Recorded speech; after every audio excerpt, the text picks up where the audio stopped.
Stepping onto this island made me feel like I was in Star Wars, Dune, or some other high-concept sci-fi adventure movie, and when you see why, I think you'll agree with me. I even had to go sport mode on my Crocs. The point of the island pretty much gives standard beach until you turn the corner and boom! Dolly painting. The shells were just piled up on the shore in such massive amounts, it made it difficult to navigate, especially around the big tree roots, but who am I to complain about a boatload of shells and what will no doubt be an epic adventure?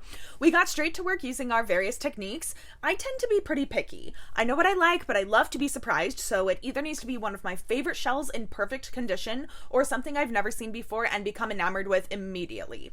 My mom is a lover, so she will take in anything that looks like it belongs in a home. Now, don't get this twisted, she doesn't shell like a toddler who just picks up anything and everything. Notice I said belongs in a home, not needs a home, so anything that looks very cool but could be a little broken, well, that's okay. We'll just arrange it for display in a way that covers up the broken part, and it's a win-win for everyone. Ultimately, she shells in bulk, and that's her prerogative. My sister approaches her shelling technique somewhere in between these two.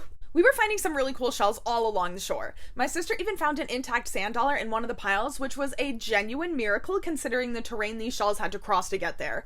When we got back to the boat, our lovely captain pulled out his treasure chest to show us some of his all-time great finds, and wow, they were incredible. Now that we realize what we could have found out there, we will definitely be booking a trip back to go round to immediately.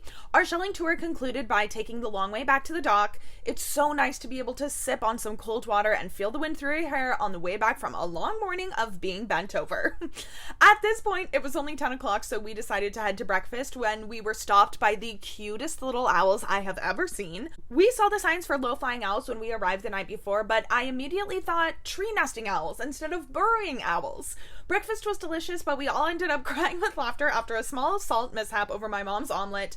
It's another travel day, so we quickly gave our shells a little rinse and then packed up our treasures to go.